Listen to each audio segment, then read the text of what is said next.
當你屋企嘅冷氣機出現咗問題，都會打電話去服務熱線嗰度落單維修。如果你係用變頻式冷氣機嘅話，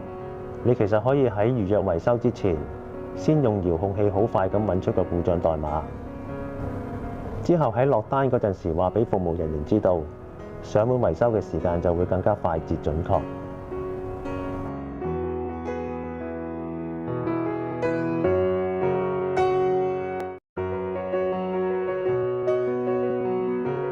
變頻式分體冷氣機，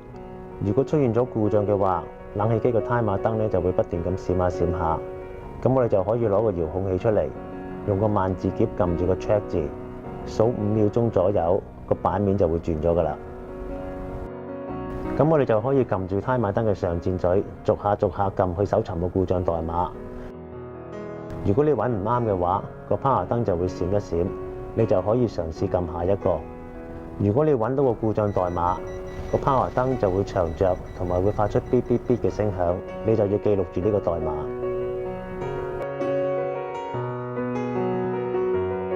之後大約等20秒鐘左右，個遙控器就會回復返日常嘅備用狀態。